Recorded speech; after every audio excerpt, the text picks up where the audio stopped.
Bismillahirrahmanirrahim. Assalamualaikum warahmatullahi wabarakatuh. Alhamdulillah wa syukurillah wa la hawla wa la quwata illa billah. Yang sangat saya hormati dan saya muliakan Ibu Dr. Ana Widiana dan rekan-rekan sekalian yang berbahagia. Dengan syukur kehadirat Allah Subhanahu wa taala, alhamdulillah pada kesempatan ini saya bisa menyampaikan presentasi proposal penelitian, dan mudah-mudahan proposal penelitian ini bisa bermanfaat dan berguna untuk kita semuanya. Salawat dan salam selalu terlimpah kepada junjungan Nabi besar kita Muhammad Sallallahu Alaihi Wasallam beserta seluruh keluarganya, para sahabatnya dan para pengikutnya hingga akhir zaman. Selanjutnya, pertama-tama saya ikut mendoakan kepada putra ibu yang sedang dirawat di rumah sakit dan kemarin sudah dioperasi. Saya mendoakan sungguh-sungguh dengan para santri, mudah-mudahan putra ibu bisa sehat kembali, bisa normal kembali dan pulih kembali sebagaimana biasanya. Demikian pula ibu dengan bapaknya putra ibu, mudah-mudahan juga diberikan kesehatan, kesabaran dan juga ketabahan dalam menghadapi keadaan putra ibu ini. Selanjutnya, pada kesempatan ini saya akan mempresentasikan proposal penelitian dengan judul relasi antara pengetahuan tentang diversitas dan moderasi beragama. Penelitian ini terhadap calon guru pendidikan agama Islam di perguruan tinggi keagamaan Islam yang ada di Provinsi Jawa Barat. Sebagaimana kita ketahui bahwa pengetahuan diversitas ini artinya adalah keragaman, baik itu etnisnya, sukunya, warna kulitnya, bentuk tubuhnya, pandangannya, keagamaannya, kemudian pendapat-pendapatnya. Ini akan berpengaruh atau ada relasi atau tidak dengan sikap moderasi. Dalam hal ini adalah moderasi beragama. Kalau secara teori makin besar pengetahuan tentang diversitas, maka sikap moderasinya itu akan makin tinggi. Sikap moderasi ini adalah keseimbangan antara berbagai hal yang ada pada dirinya dengan mengedepankan tasamuh, kemudian toleran, menghargai sikap yang berbeda, menghargai pendapat yang berbeda, dan jauh dari sikap-sikap ekstremis atau radikalis, dan ingin sesuatunya itu dilalui melalui keramahan. Nah, ini apakah ada atau tidak? Kalau secara logika, kalau diversitas itu tinggi pengetahuannya, maka sikap moderasi itu juga akan tinggi. Kalau pengetahuan seseorang itu rendah dalam memahami diversitas, maka moderasi itu juga akan rendah melihat orang lain. Nah, ini kira-kira yang akan difokuskan di dalam penelitian ini. Di dalam latar belakang masalah, kami menemukan ada beberapa guru pendidikan agama Islam kurang memiliki sikap moderat di dalam melaksanakan pendidikan dan pembelajaran di lingkungan lembaga pendidikan. Apakah tidak moderat atau kurang moderat ini ada kaitannya dengan pengetahuan diversitas ini? Nah, ini akan kita teliti yang masalah ini. Kemudian kasus-kasus intoleransi beragama di kalangan siswa, kalangan murid atau peserta didik, ya, ini sebagiannya ini berhubungan dengan guru pendidikan agama Islam sebagai pihak, sebagai orang yang kurang kompeten dalam menyelenggarakan, dalam memberikan pendidikan agama yang kurang toleran atau kurang ramah.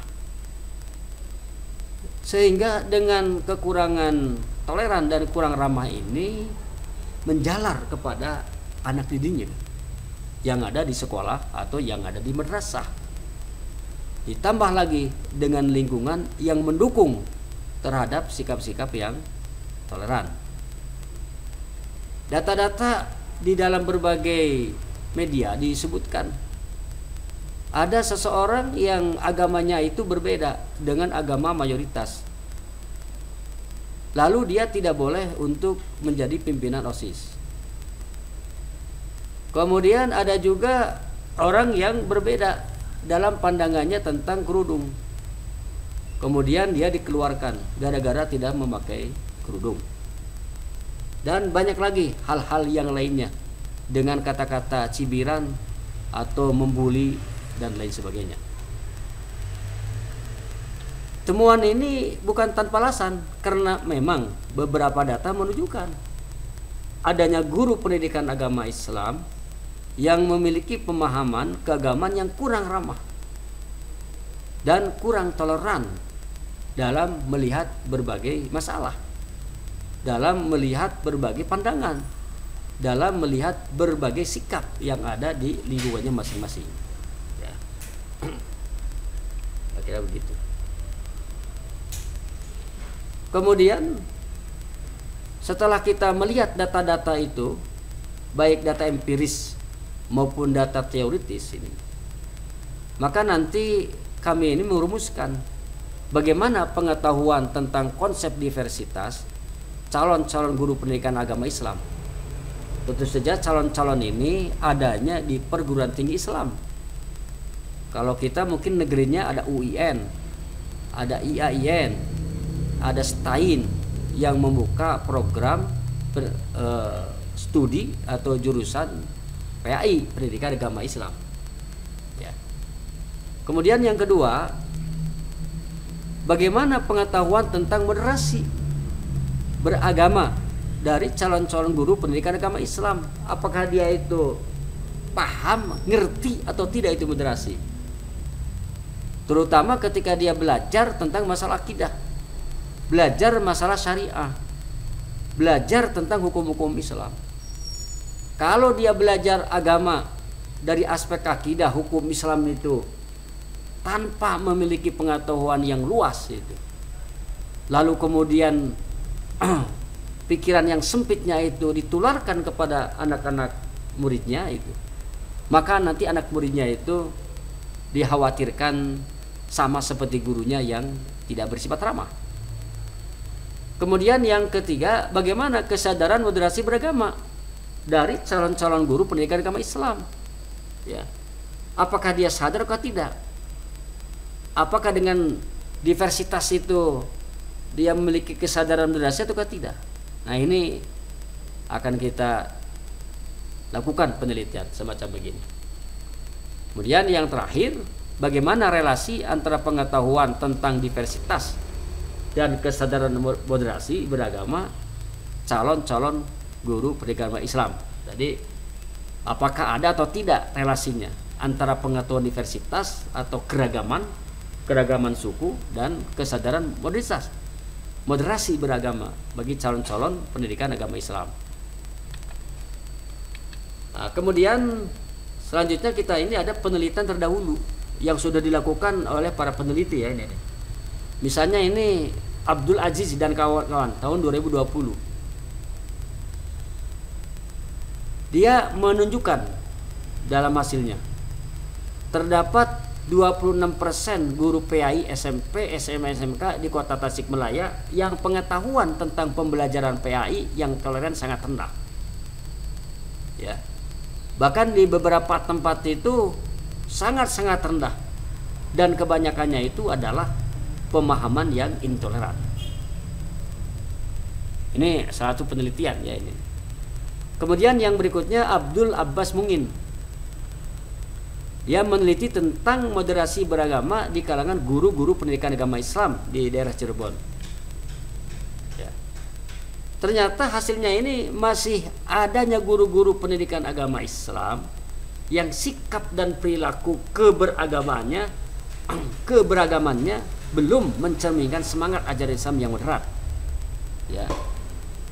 Jadi mungkin kalau berbeda sedikit yaitu dengan orang yang berbeda keyakinan atau satu keyakinan yang berbeda cara pemahaman agama, maka orang yang tidak moderat tadi itu tidak mengenal tentang keberagaman itu dia melihatnya itu negatif, minor kepada orang yang berbeda itu.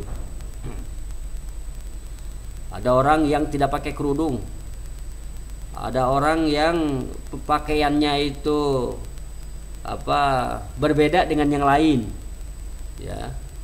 Atau misalnya ada orang yang senang kepada suatu pelaksanaan dari cabang-cabang khilafiyah, ya, cabang-cabang ikhtilaf dan lain sebagainya. Itu nanti kalau dia berbeda itu tuh, maka dia mengklaim dirinya itu adalah yang paling baik dan masuk ke dalam surga. Ya. Kemudian ada Asep Awaludin. Ini dia meneliti tentang pengaruh latar belakang pendidikan terhadap perilaku moderat dalam beragama di Kabupaten Kuningan. Ini hasilnya ini betul-betul ya ini mencengangkan. Ternyata ada pengaruh latar belakang yang signifikan terhadap perilaku beragama yang moderat di kalangan guru sekolah menengah pertama dan sekolah atas. Guru-guru yang memiliki latar belakang pendidikan pondok pesantren karena pengetahuannya luas mungkin ya, dan kitab-kitab yang dibacanya juga banyak, cenderung memiliki sikap dan perilaku yang moderat dalam beragama. Sebaliknya guru-guru yang belakang pendidikan perguruan tinggi umum tanpa pesantren justru memiliki sikap dan perilaku beragama yang kurang moderat. Kita tahu ya, kalau di pesantren itu belajar berbagai macam kitab yang di dalam kitab-kitab fikih atau kitab-kitab akidah itu diketengahkan, disampaikan berbagai macam pendapat pandangan dari para ulama. Ya. Contoh misalnya yang paling gampang modern sekarang ini. Rodoah, menyusui. Menyusui itu apakah nempel ke dalam payudaranya ataukah menyusui dalam pengertian pakai dot? Yang satu mengatakan rodoah itu semuanya masuk, yang satu mengatakan hanya yang menempel ke dalam payudaranya.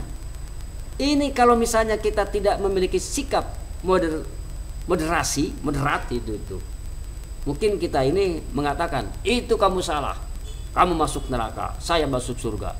Seakan-akan sudah ada coupling kepala seksi surga, kepala seksi neraka. Nah, itu nggak boleh. Kalau orang moderat tidak begitu. Dia melihat keragaman dari dalil yang diargumentasikan dari berbagai macam ulama itu. Itu salah satu contoh ya. Kemudian nanti ada Anwar Solihin ya. Religiusitas guru-guru pendidikan agama Islam antara ekstremisme dan moderasi. Hasil penelitian ini menunjukkan bahwa di Kabupaten Bekasi ini mengindikasikan masih adanya sikap-sikap beragama yang ekstrim di kalangan guru-guru pendidikan agama Islam di lokasi penelitian. Hasil ini menunjukkan bahwa adanya hubungan asosiatif yang cukup kuat antara kedekatan politik dengan sikap dan perilaku beragama. Ya. Kedekatan seseorang dengan partai politik, ya, partai politik tentu yang beroposisi dengan penguasa itu berasosiasi dengan sikap beragama yang cenderung kurang moderat. Sebaliknya kedekatan seseorang dengan partai politik non oposisi cenderung memiliki sikap dan perilaku beragama yang lebih moderat melihat orang yang berbeda, ya, dari berbagai aspek. Ya. kombinasi dari perbedaan yang membentuk pandangan seseorang tentang dunia, perspektif dan pendekatan dalam merespon dirinya dan lingkungannya. Ya. Jadi ini yang saya sebutkan pada kesempatan ini adalah banyak sekali penelitian-penelitian dilakukan oleh tim peneliti, ya, guru-guru yang kurang ramah atau kurang moderat, yaitu itu dalam melihat orang yang berbeda. Kemudian yang berikutnya ada konsep dan teori yang relevan, ya. Ini ada diversitas, ya, ini tentang apa yang membuat manusia masing-masing unik dan mencakup latar belakangnya, kepribadian, pengalaman hidup, kepercayaan, semua hal yang membuat manusia menjadi dirinya sendiri. Jadi artinya keragaman manusia itu memang unik dari masing-masing daerah, masing-masing suku, masing-masing wilayah, gitu. Bahasanya, kepercayaannya, cara pandangnya, itulah ya itu yang harus dipahami, ya ini oleh kita ini tentang keragaman di diversitas, ya. Kemudian ada teori moderasi, jadi cara pandang, sikap dan pengalaman agama yang berdasarkan prinsip keadilan keseimbangan. Melihat orang yang berbeda, melihat orang yang suku agama yang berbeda, maka dia itu bersikap moderasi terhadap hal-hal yang berbeda itu, ya. Moderasi beragama perlu dipahami sebagai sikap beragama yang seimbang antara menjalankan agamanya sendiri dan menghormati praktek keagamaan yang berbeda.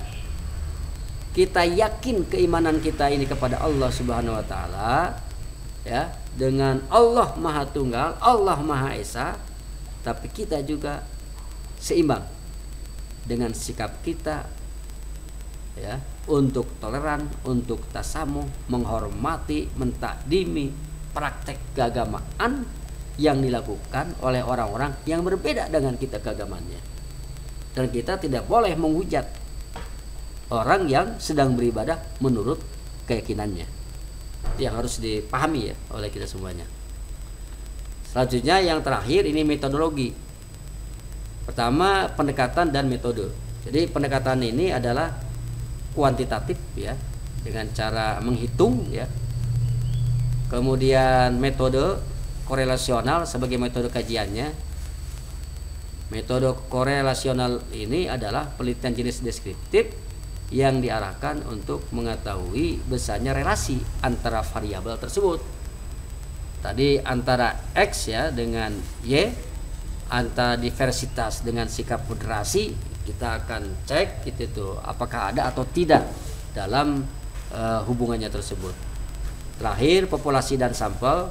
Populasi penelitian adalah mahasiswa program studi PAI di Institut Agama Islam Darussalam Ciamis, Jawa Barat. Kemudian Institut Agama Islam Cipasung, Tasikmalaya. Sekolah Tinggi Agama Islam PUI Majalengka dan Sekolah Tinggi Agama Islam Al-Azhar Banjar, ya, dekat Ciamis. Di sampel diambil 2% dari jumlah keseluruhan populasi. Itu saja mungkin Ibu Dr. Ana Widiana yang saya sampaikan. Mudah-mudahan bermanfaat, mudah-mudahan berkah, ya, dari apa yang saya sampaikan ini untuk kepentingan dan kemajuan umat dalam memelihara hubungan antara sesama manusia yang berbeda-beda keyakinannya, pandangannya, dan lain sebagainya. Dalam Islam, Al-Quran menyatakan Allah menciptakan manusia itu terdiri dari berbagai suku, berbagai etnis, berbagai kabilah-kabilah, lita'arofu, supaya kamu sekalian itu saling mengenal, saling memahami antara mereka.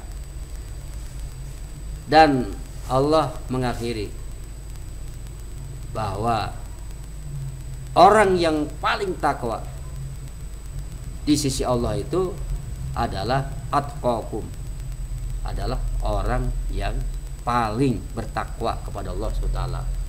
Inna akramakum indallahi atqakum, ya. Sesungguhnya orang yang paling mulia di antara kamu semuanya di sisi Allah yaitu orang yang takwa kepada Allah Subhanahu wa taala. Demikian Ibu Dr. Ana Widiana yang sampaikan. Tentu saja saya ini banyak kesalahannya, banyak kekurangannya. Catatannya, kritiknya untuk perbaikan proposal ini dan juga penulisan kedepannya ya sangat kami harapkan. Mudah-mudahan dengan adanya catatan dari Ibu ini, proposal ini akan lebih lengkap, lebih sempurna, dan lebih baik dari yang sudah ada. Sekian dari saya ini, mohon maaf atas kekurangannya, baik itu cara penyampaiannya atau tulisannya. Sekali lagi mohon maaf kepada Ibu. Saya tutup di sini sampai sekian dengan bacaan hamdalah, alhamdulillahirabbil alamin. Wassalamualaikum warahmatullahi wabarakatuh.